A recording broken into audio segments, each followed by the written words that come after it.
Alabama fans return to Bryant-Denny Stadium for Fan Day for the first time since 2019. Undefeated season, SEC champions, going to the playoffs. We're gonna be whoever we play in the playoffs, and we're going to get that trophy. One more for Nick Saban. We're gonna set it off. I pick an undefeated season. And the benediction with the championship.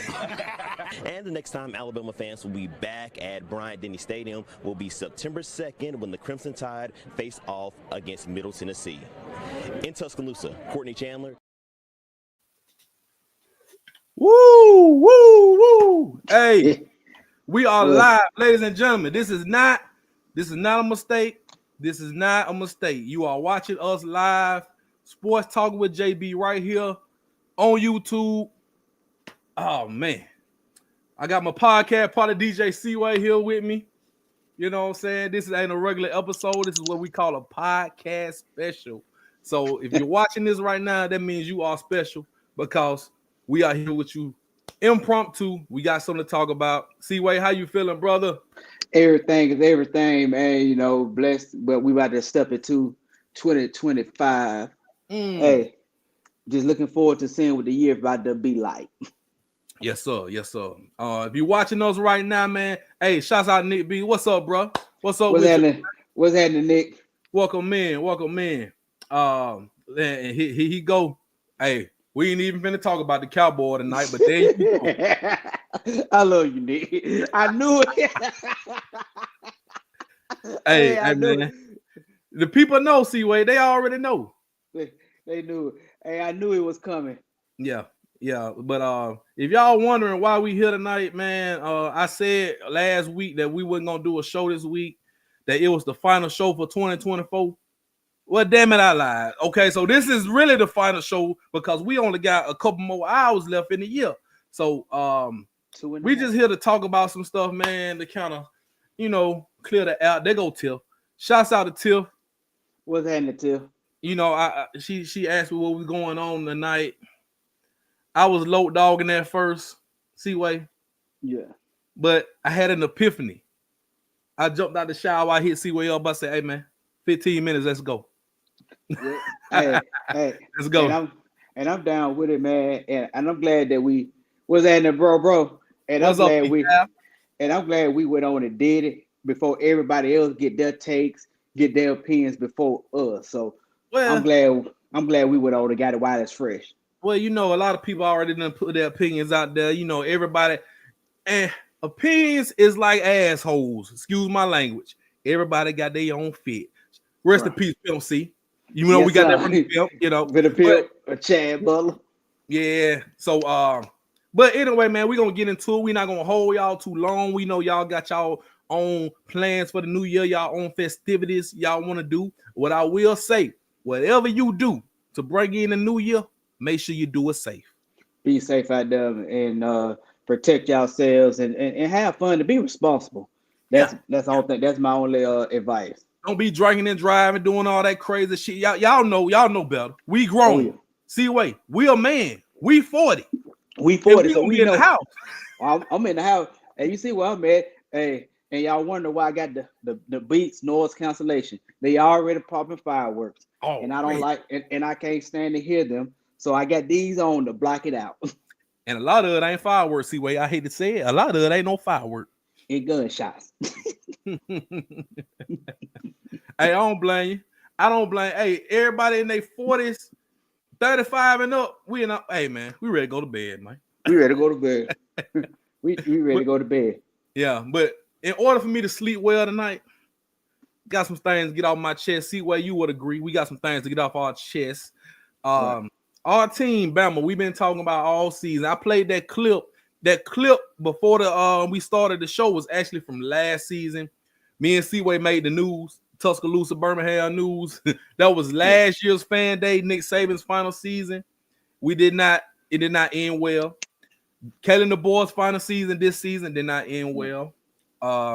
So before we start talking about Miro and everything going on, man, Seaway, I want to give you the floor. Give me your grade. We're going to give our grade on Kalen the boy season now that it's finally done. Shouts out to Adam. What's up with you, bro? What's up, Adam? Great Kalen the boy on the season. I'm gonna give him a C plus. Okay, why? I'm gonna give him a C plus. Uh, I gave him a high grade because he was undefeated at home. Mm-hmm. We beat LSU in Death Valley. We beat Georgia, and we won some pretty beat Missouri shut out, and we beat Auburn. We won some decent games. Right. Here he gets a low grade for me is because of his lack of preparation for big games, Okay. and especially on the road, and now on neutral ground. And when we lose, it ain't like we lose. When we lose tragic. It's devastating.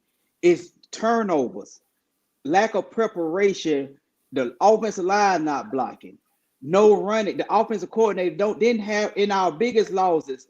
We did not have no true identity on offense, starting with the quarterback play. You know, I love Miro. Some of it was him. Then there's not the lack of blocking, not establishing the run game, and defensive held their own. All got better as the year went on. True. But the offensive, for Coach DeBoer to be an offensive-minded coach, this was the worst offensive season that we have had in a long time.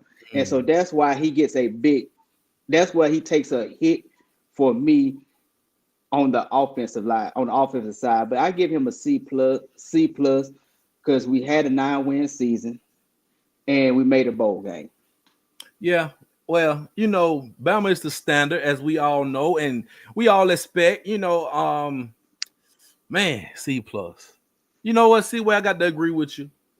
I was gonna go C minus, but I'm not gonna be a prisoner of the moment, and they gonna tilt like C minus, D plus. Yeah. See, right now, Tip, you're a prisoner of the moment. So we gonna I can take it. I can take it. And then he go hot take Reese was better than a lot better. A lot better. In moments, yes. In moments, he was. Now, let me give y'all what I say. I'm gonna piggyback, see where I'm gonna go C plus. The plus is for what you mentioned, the Georgia win. It's for the LSU win. Because when we look good, we look dominant. And this season, ladies and gentlemen, has been one of the craziest roller coasters that I can remember in recent memory. I agree. Listen, y'all. Okay, we start off. I'm just gonna quickly recap the season. We start off first game blowing out Western Kentucky 63-0. And I told people don't overreact. It's Western Kentucky. Don't overreact. Right. All right. So second game, who do we play second game? Help me remember. Who do we play second? Wisconsin win. That was the third game. Was it South Florida? South Florida. Yes. Struggle. When I say struggle, I'm talking about 3.5 quarters struggle. Struggle bad. I'm at the game and I'm pissed off because I'm at the game watching us struggle. And I'm like, I ain't no. At that point, I was like, I ain't coming back to no more Alabama games, but I lied. But anyway, we struggled like crazy for 3.5 quarters, second game of the season. Okay, so then the third game happened. That was Wisconsin on the road. Hell of a performance. Great game, great overall team win. Yes. Come in off the bye week, dominate Georgia for a half. We know how the second half went. We ended up, everybody know, game of the year. All right. So we on top of the world. We number one in the country. We right now. We can beat anybody any given Saturday. But guess what? The following Saturday, lose the Vanderbilt. That's where the season went from here. Because we saw a team that could lose on any given Saturday. And we lost to a team we haven't lost to since we were born. Right. Since our birth year in 84. We lost 84. We didn't even see that. I don't even remember that. Because we were babies. Hey, we were babies. we weren't even born. But we wasn't even born. No, right? So, all right. So that was like the worst loss of the year, right? Probably the worst loss of this decade, for sure. For sure. I agree. Decade. All right. So, and Vanderbilt turned out to be a decent team. You know what I'm saying? They turned out 7-6. Good, positive energy for Vanderbilt. All right. So after that, what was the next game? Help me out. Was it South Carolina? South Carolina. We went to that game. Oh, and it was pipes. Oh, Lord have mercy. Yeah. We almost lost to South Carolina. Homecoming. Yep. Homecoming, y'all. We almost lost that game. All right, but we won. Then was it Missouri after that? No, Missouri was homecoming. My bad. Missouri was homecoming. It was homecoming. South Carolina, Tennessee. They were Tennessee. It was Tennessee. Okay. Tennessee game. Woo, man. It was kind of. That's where the offense. That's where they ran into a brick wall. That was the turning point. That offense ran into a brick wall. Go ahead. I think South Carolina. Yeah. South Carolina was the downfall of this offense. Because Jalen struggled bad that game. He struggled, and then he ended up coming big and had the big touchdown at the end. I think that was the turning point. For some reason, after that Vanderbilt game, it's like the team was lost after that Vanderbilt. We struggled against South Carolina offensively. Then we struggled bad offensively against Tennessee. And it's just like we could not get that offense, that we could not get that fire in that offense back. And really, if LSU, you take away them 4 touchdowns against, and I'm not counting that Auburn game, because even the Auburn game, the offense didn't look bad. Still didn't look bad. Didn't look good. It looked good. No. They didn't look good. For some reason, after that Vanderbilt loss is when it's like that's when I believe Coach DeBoer and the coaches kind of like lost the team. You know what? See what? Now that you think about it, I kind of agree because we were still trying to find ourselves after that. Now everybody wanted to blame the defense on the Vanderbilt loss, and that's fair. That's fair. We gave up 40 points to damn Vanderbilt. The offense did okay. 35 points is good. Anytime you score 35 points, especially when you're Alabama, you expected to win. And we only had the ball for like 17 minutes. That game. So yes, the defense, they got dragged, rightfully so, because they were trash that game. But since then, the defense, they were going up, and the offense was trending down because the defense did everything they could to keep us in that Tennessee game. Well, we should have won that game, but the offense could not move the damn ball. Even the Oklahoma game. The defense had 3 turnovers and held them to field goals majority of the game, and the offense could not get going. See, wait, the defense was good from after Vander game on out. The defense was good. The defense did not. Oklahoma only scored we only gave up really 14. 14. I mean, the pick six. The pick six, that was on pick six. I'm talking about the defense. The defense, y'all, was solid. From the Vanderbilt game was the worst game of the season for the defense. That probably was the reason. I would say that was the reason we lost Vandy. But the reason we lost Tennessee, the reason we lost Oklahoma, and the reason we lost today was because of the offense. Yep. And no way, shape, or form can your offense be that pathetic. You scored 3 points, Oklahoma.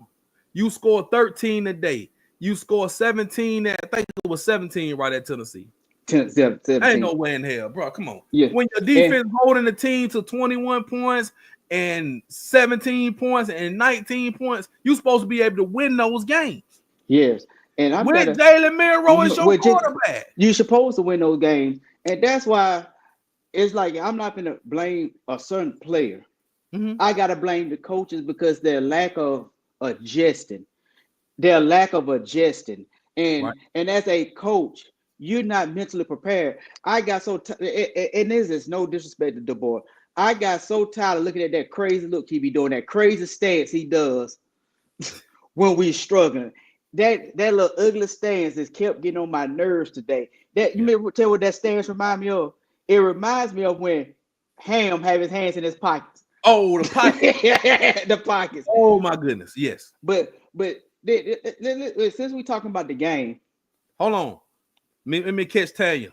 She said defense kept us in the game, or Michigan would have scored 40. Taya, I'm gonna disagree. Michigan was not gonna score anything. because they could not move the ball. They drove down the field about 1 or 2 times, kicked field goals. We handed them points. We fumbled the ball. We handed them points. We interception. We fourth down. We get a ball to them on their side of the field. We handed them majority of the points. They were not moving the ball. They couldn't even pass the damn ball. They could.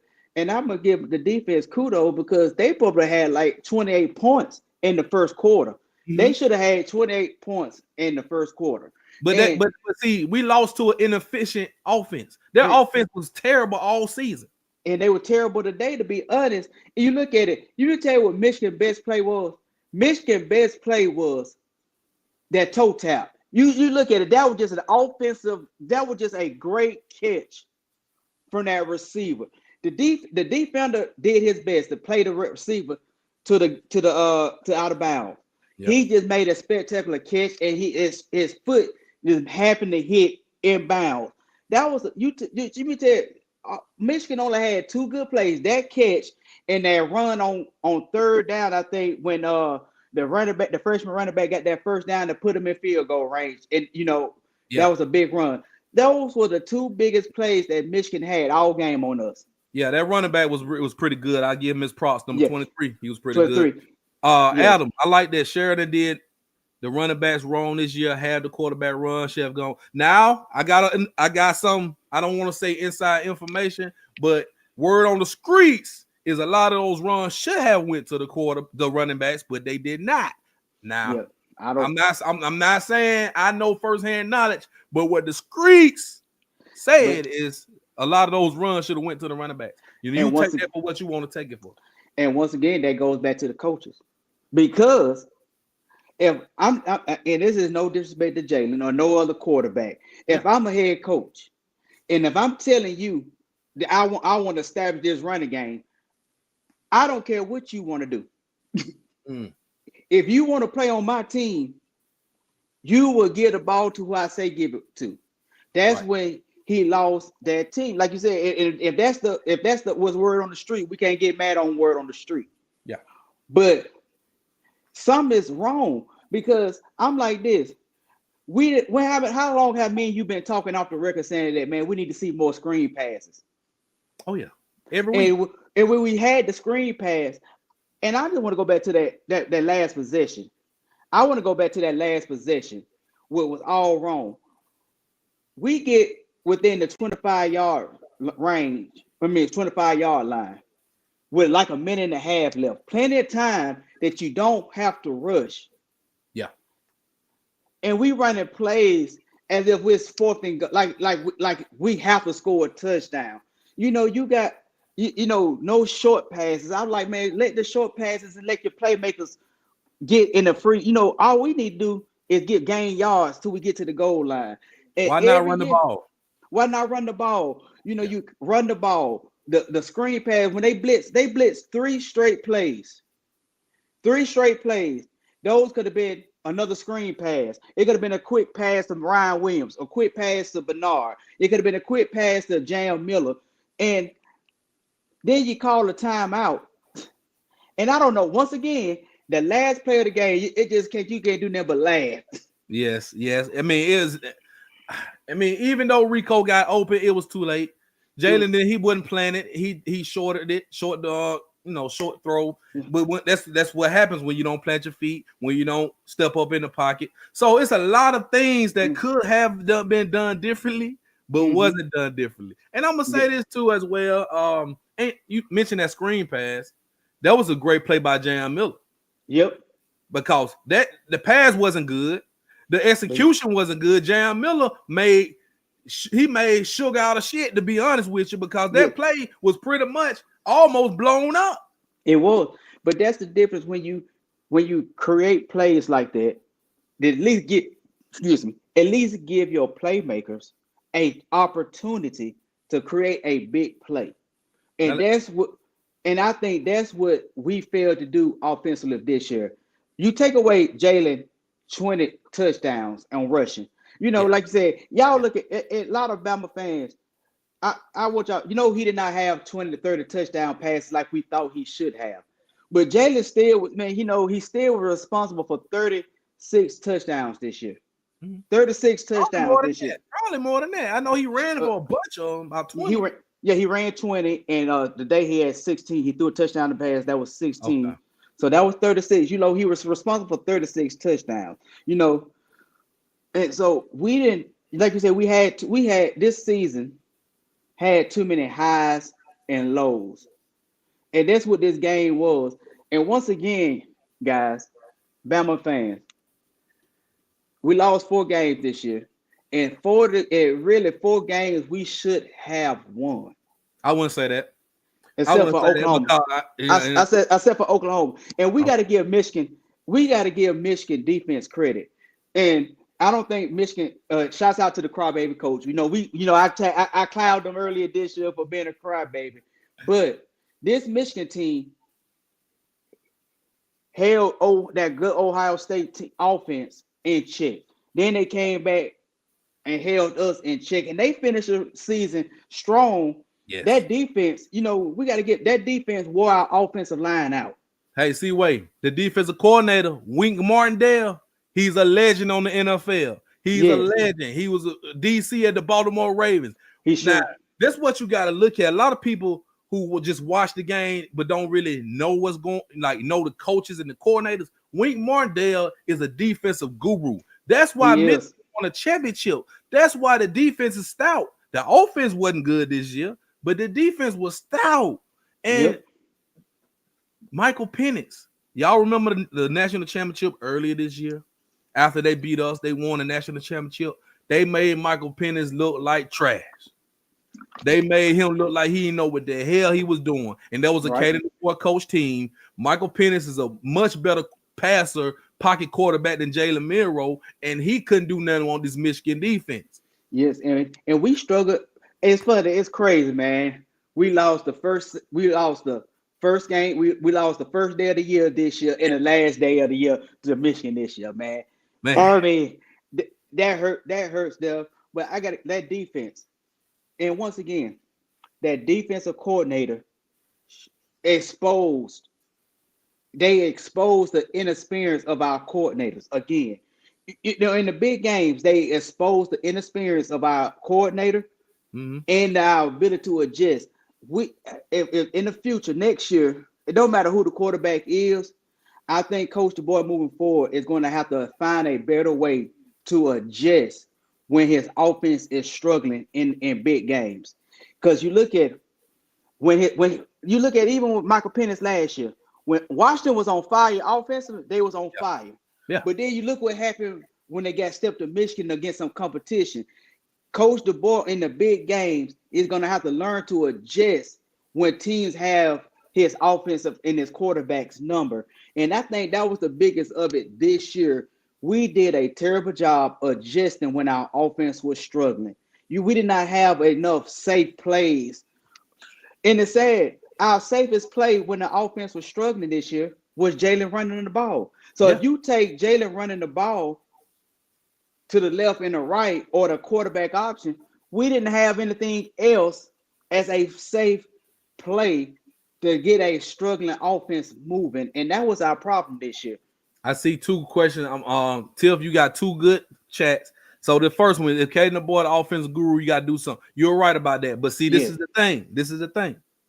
2 different quarterbacks. Michael Penix is a different quarterback than Jalen Milroe. They do different things. Michael Penix was not running the ball like Jalen Milroe. Nowhere near that. Jalen Milroe was not passing the ball like Michael Penix. Nowhere near. They're 2 opposite. They both black, but they're 2 opposite quarterbacks. 2 total opposite quarterbacks.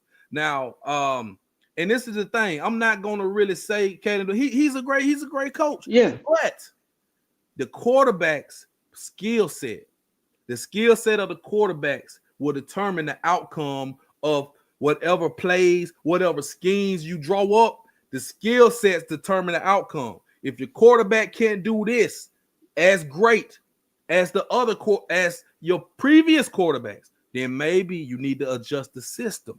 We may see something different next year, though. We may, if Milroe don't come back, we get another quarterback in there, we may see something different. Now, Keelan Russell reminds me of Michael Penix. If you watch Keelan Russell's high school, he reminds me of Michael Penix. Yep. And that might be his guy. So let's not pile on Kalen the boy because he didn't pick Jalen Milroe. Jalen Milroe was already there. Yes, he won the job, but he was already there. Michael Penix was his guy. He brought Michael Penix with him to Washington, and they went to the Natty. Yes. And also see why you say, big game. I mean, he beat Dan Lennon twice. He beat Oregon twice last year. He beat Sark. So he got some big game experience. But see, this year is totally different. It's SEC ball. You on the road in these unfamiliar territories, like I've been saying all year. When you never been there, it's hard to win. And that's why and that's why I said when his offense is struggling, he has a harder time to adjust. That's what I was saying. Yeah, with Milroe. With Milroe. Even you remember at Penix, when Michigan had his number. Michigan's a different monster though on defense. That was a different monster. That was the only game they lost. Yeah, that was the only game they lost. And it's a learning curve, And I think, I'm not gonna. Earlier, I was punishing him. He does like air raid. Yep. Yeah. Yes. And so, once again, I'm trying to gonna give him the benefit of the doubt too. All the guys that Bama have this year, Kalen DeBoer did not pick those guys. No. And then once again, we lost three receivers in the transfer portal and the running four running receivers that was having playing time and a running back. So we lost a lot in the portal, but I thought that then the offensive line has to do. The offensive line moving forward, they're going to have to be better. The offensive line have been struggling since that national championship. The offensive line have really been struggling. We have really struggled with the offensive line the last 3 or 4 years since the last championship. Yeah, and that can be coaching too. I mean, a lot can be, served up for that. But let me get Tiff other question. What y'all think about those side eyes the receivers were giving? Oh yeah, they were pissed. Me and Seaway was talking about that after the game. Yeah, Jeremy Bernard was pissed. Yeah. Did you see they cut the camera? Miro was sitting down, Bernard was over there giving it to him. Yeah, giving it to him on the sideline. I know Ryan Williams was, come on, bro, like what you doing? But Jeremy Bernard was letting him have it. Because let's be honest, Bernard was open a lot. Bernard, it was our best receiver all season. We know Ryan Williams was great in moments. Ryan Williams is still young. I don't know. I don't want to say how old he is. Everybody know how old he is. But that kid was supposed to be in high school. Let's not forget. So I'm not gonna spank Ryan. I'm not gonna scold Ryan Williams as much because he's still a teenager. But Jeremy Bernard was our best receiver all season, the most consistent. He caught mostly everything thrown his way, but a lot of the times he was open, he was not getting the ball. Yeah. He was not getting the ball. And some of them plays, and I got to be the devil. He had the line, the pocket was collapsing. He reacted. He reacted, and I will say he reacted a little too late. And and I think if Jalen, especially on the next level, I think the biggest thing that he's going to have to work on is his composure in the pocket. He's going to have to react a little faster. Yes. But once again, his blind side, he got ate up on that blind side all game long. Oh yeah. And it's been bad, man. I mean, Proctor was bad enough, but Pritchett on the right side, oh my God. Yes, and when you got they were sitting those, and for some reason they were sitting on fast players at Jalen every time, and they would not let him get that outside. But that's what you're supposed to do. That's fundamental. That's coaching. That's great coaching on the other side. You see what a team is weak at. You see where they struggle at, and you keep going them. Make them beat you. And I said, Seaway, on the last play we were texting, I said they finna bring the house. But what happened? They backed off. They made you think, because I guarantee you, they thought, man, they've been blitzing. This fourth down, they gotta have it. They gonna bring the house. But what happened? They brought 4. They bagged up. Jalen really had nowhere to go with the ball, so he had to make a quick decision. But the decision didn't come quick enough, and it was over. It was a ball in the dirt. And about time, like you said, and he throwing the ball cross body, he did not really have a time to really plant his feet to make a good, accurate throw. And so, like you said, this season was a roller coaster that ended in a disaster. Right. Y'all got some good comments too, man. When you sit in the pocket 15, 26, get set. Yeah. I remember that play too. Yeah, and that's another thing. That's another thing that Jalen and Shador does that I don't like. Sometimes, they do the same thing. It's like they, when you see, especially if you're a running quarterback, if you don't see anything there, sometimes it's best to go ahead and take off. Yeah. Or hey, throw the ball away. Throw the ball away. Don't take a 15-yard sack, bro. Throw the ball away. You out the pocket, throw it away. You see quarterbacks all the time, and we see quarterbacks, and people might look at it and say it's stupid, but if you outside the pocket and nobody's open, throw the ball on the sideline, man. Throw it away. And don't play another down. And don't take any sacks. Don't take what I call bonehead sacks. Mm-hmm. That's a bonehead sack. When you don't see anything open, just go ahead and throw it away. And we saw the Michigan quarterback get hurt on a bonehead sack. You right there by the sideline, bro. You see this guy coming at you. Throw the ball out. Matter of fact, get your ass out of bounds. And he was right in bounds, so it was no excuse for him. It was no excuse. You right there. You just got yourself hurt. Yeah. Shame on him. Let me get Adam a question. How would you grade Womack? B for me. They were great today. Yeah. I'm gonna give him a B plus. I'm gonna give him a B plus. I'm gonna give him a B plus, bro. I'm gonna give him a B plus myself. Yeah. He started off, like I said, that one bad game against Vanderbilt and the comeback in the second half against Georgia. But other than that, the defense created turnovers. We had the ball in good field position, but our offense took us out of good field position because we had that stupid sack. Man, look, we've had the ball in good field position most of the season. Yep. Most of the season, because those guys, I don't know the exact total, but I know it was games where they had 3-4 turnovers. It was a slew of games, probably like 4-5 games in a row where they had 3+ turnovers each game. And we from can't ask and we can't ask the defense to do no more. 4 times in the first quarter in the red zone, and only gave up 16 points. You can't, 13 at the time, I think it was 13, 16, 13 in the first half. You could not ask them to do no more than what they did.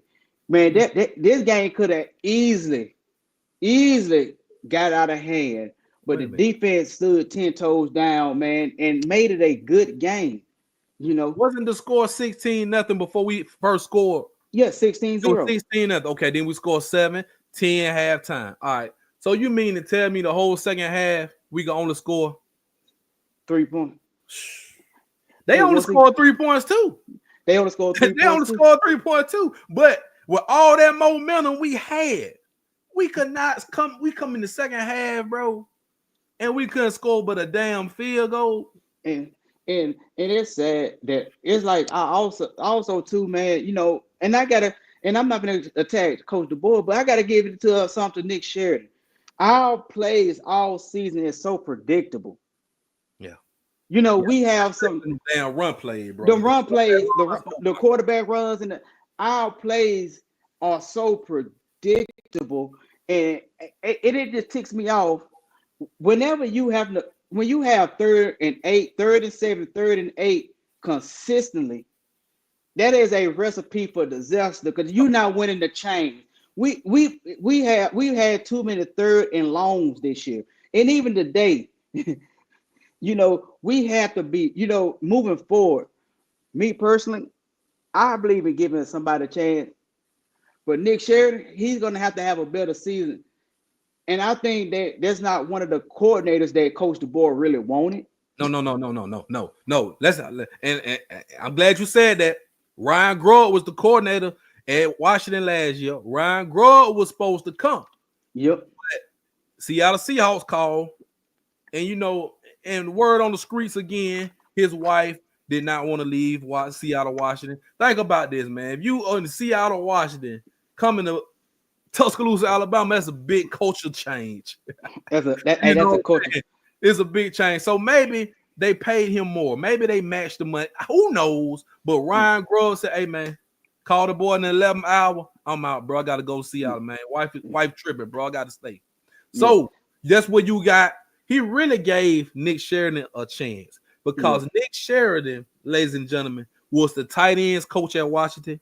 Nick Sheridan was an offensive coordinator at Indiana and failed miserably. They were terrible when he was the offensive coordinator. So this was his first real chance at an elite program with elite talent. And he failed. He gets a failing grade. Now we gonna get Kane Womack a B+. We give him a D+. I'm giving him a D+ too. We give him a D+. Because you got the athletes. You have the most athletic quarterback in the nation. You know, and you could not do better. And just being honest, Jalen looks worse this year than he did last year. We just gonna be honest and say, oh hell yeah. He looked the worst this year, and I don't know what they say. They just said to go out there and just win the game. It's like we had a freestyling offense. That's right. We had a freestyling offense, and so it's unacceptable.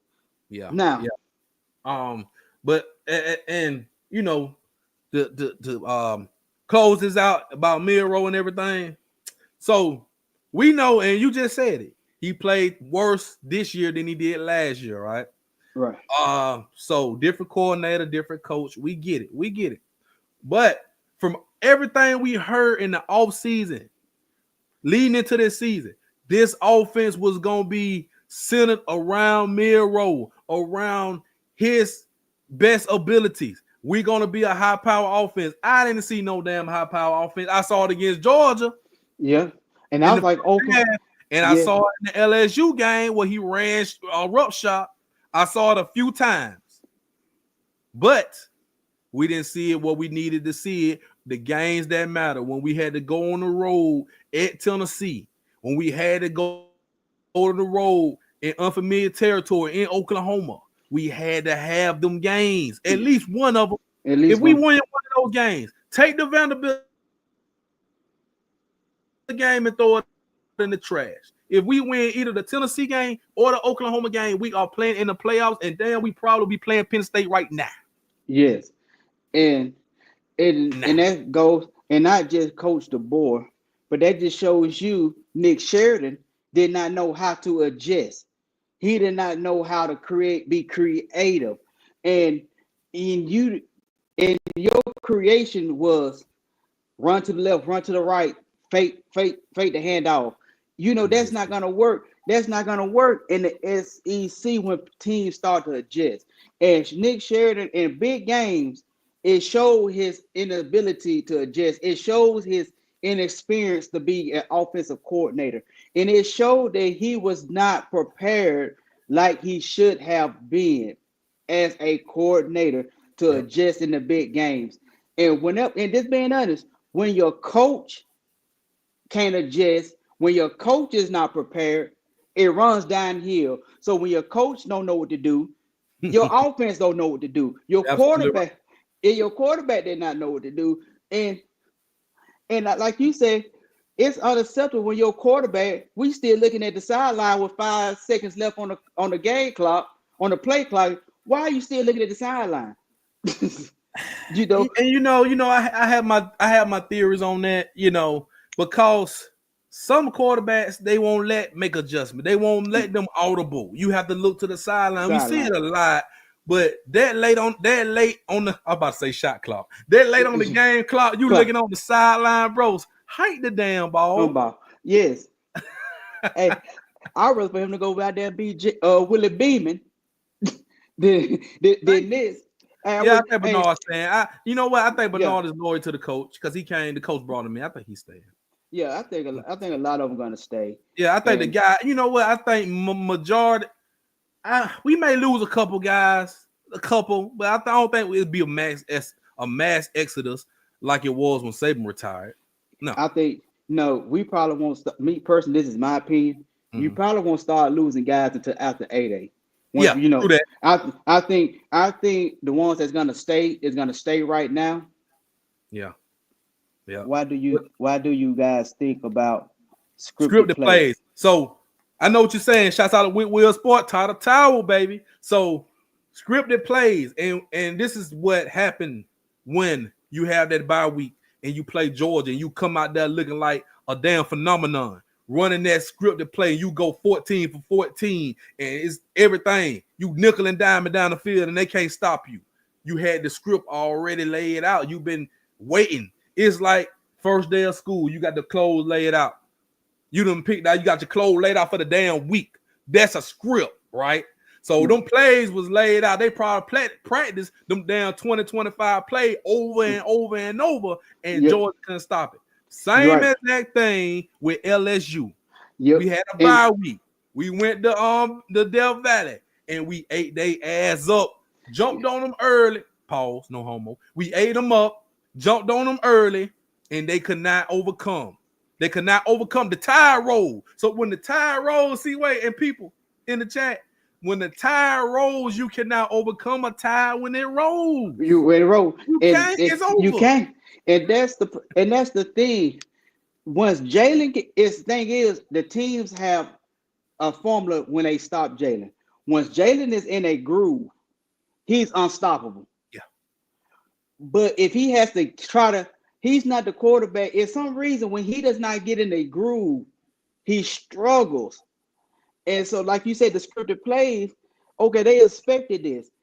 They expected that against Georgia. They came out to destroy Georgia. I don't know where their heads was at today. Listen, man, we could chop it up to too much time off.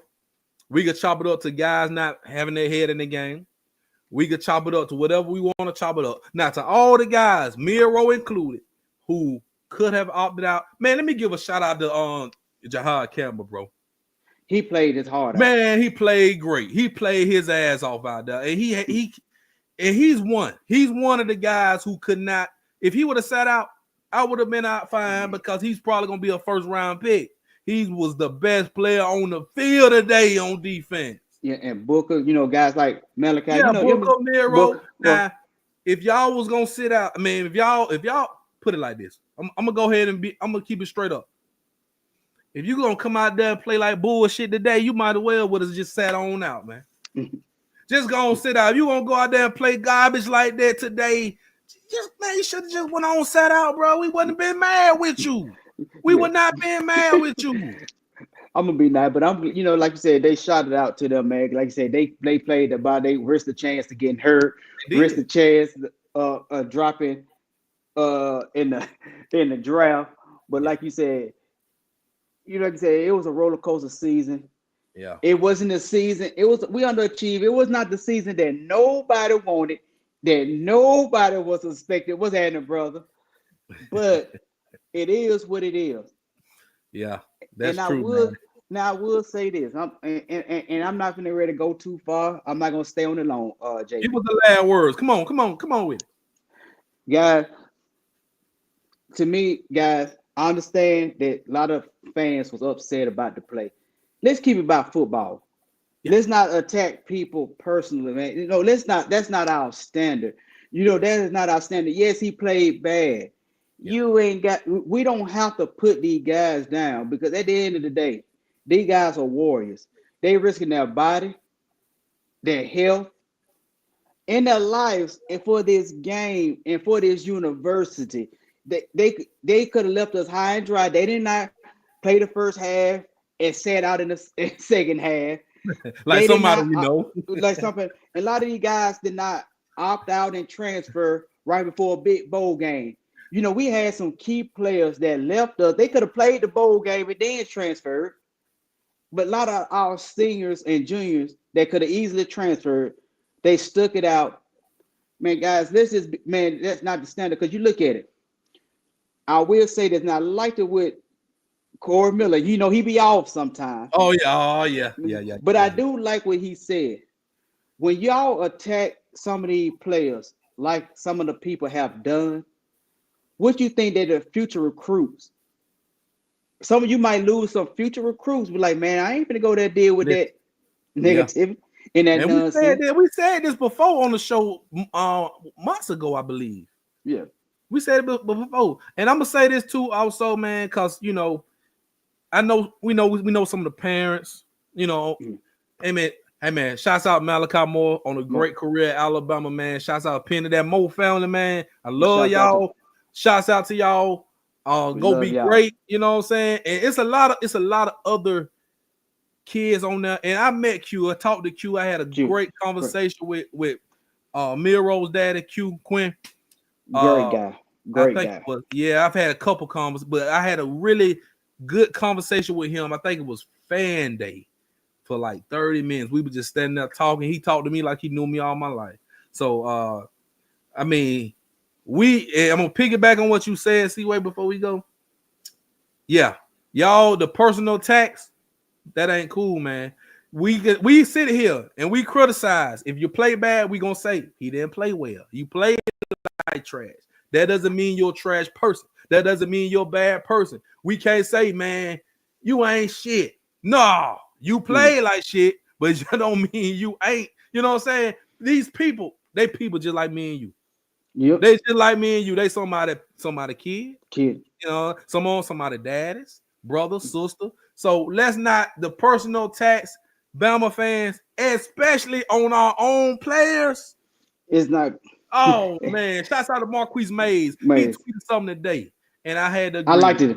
I liked it when he said, man. Listen, bro. Hey, then you remember how they attacked Jalen Hurts, right? Oh yeah, same thing. And then he went to Oklahoma. It was great. You're like, y'all happy to see it. But then I'm just gonna say it. Y'all wanted Tua over Jalen, right? But who's having a better pro career? I didn't know you was gonna go there with it. I'm going there with it. Hold on. Let's take it a step back. Remember when Tua was playing bad because he had the bomb ankle? Yep. Jalen come in, win the damn SEC. Everybody back on. You know what I'm saying? So, hey, this is one thing about the people. One thing about folks, especially fans, super fans, they love you when you're winning. But as soon as you start losing, you ain't shit. Yeah. and you can say that. And you can say a player is not. I don't mind y'all saying a player is not playing. Up to the standard, but you ain't got to sit up there and say get on up out of T-Town. We don't want you here no more. If you want Ty to start, that's your opinion. Mm-hmm. I can't change that. I can't change that. But they did talk about Bryce too. But I'm like, I ain't able to go there. But y'all holler about he ain't built by Bama. What have y'all done for Bama football? He is built by Bama. He been playing at Bama whole career. Exactly. So I'm not gonna go too far tonight. But guys, let's stop the personal attacks and talking about these young men like this, man. Yeah, man, we got to stop that. Hey, me and you saying it, and y'all agreeing with us in the chat, it really ain't gonna help. You know what I'm saying? It may help a little bit, but majority of the people gonna say what they gonna say. And like we said, man, they feel everybody is entitled to their own opinion. It's free speech. But I just wish y'all would just ease back on the personal attack, because y'all wouldn't like it if it was y'all child. You know what I'm saying? Y'all be ready to fight. And it is what it is. But man, hey, shouts out to everybody who been supporting us, man. 2024. If you're on the East Coast, y'all got about 50 more minutes. Then it'll be New Year. Yeah, about to be New Year. And man, hey, get up out of here with that. Hey, get up out of here with the Go Dog. Don't come with that. Happy New Year. Don't start with me tonight. Don't start with me. Hey, appreciate you, Adam, man. I appreciate. Adam put a question in here. Hold on, let's see this question before we go, man. I've been trying to get all y'all questions. If Jalen decided to come back, what's your thought, man? You mean to go first? We speak. Go ahead before we go. Go ahead, bro. I know some Alabama fans won't like this. Me personally, I think that it might help him to come back. And I would like for him to come. I would like for him to come back to better his mechanics and improve as a quarterback. With Kalen DeBoer. See, Wayne, I'm with you a little bit. I think it would be better for him to come back, but not at Alabama. I think the marriage is unrepairable, as far as some of the players, maybe the coaches, the fan base, majority of the fan base. If he goes somewhere else and be great like Jalen Hurts did, I would still root for him. I'm still riding with Miro. I ain't got nothing bad to say about him. When he played bad, we gonna talk about it. When he played well, we gonna talk about it. But he's a great individual in my eyes. But the play on the field is not up to standard. So if he goes somewhere else, and I don't even know where, but somewhere else, just like Jalen went to Oklahoma. If he go to a Pac-12, he go to Oregon or something like that, do the Bo Nix, because listen, y'all, they crucified Bo Nix at Auburn. Y'all remember they did him just like we do Jalen, and Bo Nix was terrible at Auburn, but he went to Oregon, revitalized his college career, got drafted in the first round, and he is up there on par with one of the best rookie quarterbacks in the draft. He looks great. He looked great right there in a perfect system. And I think Jalen Miro could do the same. If he gets drafted, he goes to the perfect system. He could be great. If Bo Nix can do it, why can't Jalen? And I do think Jalen's going to be great in the NFL. Oh yeah, I think he's going to be great. He goes to the right situation, right team with the right coach that has the right patience to help him with his mechanics and work on the things that he needs to. I think he'll be great. And if he come back, if he leaves, thank you, Jalen. Yeah. Thank you, Jalen, for what you won the SEC championship. You won a lot of games. He won a lot of games. Yeah. And he sat there, and this is what I really like about him. He sat there, he waited his turn. He sat behind Bryce. You know what I'm saying? He earned the job, y'all. He earned because Ty had as much. It was Ty could have won the job if he was really better. Let's not say it was favoritism. No, he beat Ty out last year. Yep. And I'm still throwing up the lane. I don't care. And I'm still throwing up lanes. I don't care what nobody got to say. Shout out Terry Honor too. Hey, shout out Terry Honor. Hey, man, but for real. So, I mean, I'm with you. That was a great question, man. Y'all, the year about to be over, man. It's a lot to reflect on. Tips and donation, y'all hit the cash out. We gonna crank up for the 2025. Next week we'll be back. The first show of the 2025. It's still gonna be season 5 because we not finished. We gotta close this season out. We gotta talk a lot of NFL, Seaway. A lot of NFL. We got the playoffs on the horizon. Next Tuesday night, 9 p.m. Central. Y'all join us. We'll be back on regular time. We'll be back for the regular show. Shout out Sharpshooter Podcast. My dog. What's up, brother? What's going on? Hey, Penn State is going to beat Boise State 31-34, 31-14. I'm not surprised either. Yeah, so man, y'all hit the like button on y'all way out, man. Subscribe to this channel if you haven't already. We almost at 500. We like at 460 something, man. Y'all get us to 500, man, quickly as possible. You know what I'm saying? We got to do some things. I'm gonna probably do the state of the. Not the State of the Union, the state of the network. I'm gonna do like a little special coming up probably next week. But y'all join us next Tuesday night. We got a lot to talk about. Any breaking news come up, we'll jump on like we did when Saban retired. We'll jump on for breaking news if it's breaking enough for us to jump on. And make sure for real, y'all subscribe though. Subscribe. Happy New Year, everybody, man. My boy said 8 days, 4 months. I can't wait. Boy, I can't wait. Lord have mercy. Ice T mode. Yeah, man. Hey, man, for real. Shouts out. Happy New Year. Y'all be safe. 205. You better be safe in the 205. You already know they papa. They letting them go out there in the 205. Hey, man. Tiff. Thank you, Tiff. Happy New Year, y'all. Tiff, you told me to jump on. I jumped on. Tanya. As always, all our supporters, all our loyal supporters who was down all year, make sure y'all bring y'all ass back for 2025. Exactly. Hey, Tanya, what them good plates look like? It's too late for plate. We about to hit the bed, shawty. I know, right? Hey, we 40. We got to go to bed. Appreciate it, Will. Appreciate it. There you go with the tie to towel, yeah. Yes, appreciate it. Hey, appreciate it. I had to, when I was sweating up here, I had to wipe my face. All right, y'all. Hey, man, it's been a great show, man. Happy New Year, everybody. Roll damn Roll. Tide. It's We still don't Roll give a piss Tide. about none of it. And hey, y'all. Whether you like it or not. Still let them know. Hey, we still let them know. We still Hey, let man. them know. We love y'all, man. We out of here, Love man. Y'all y'all. be blessed.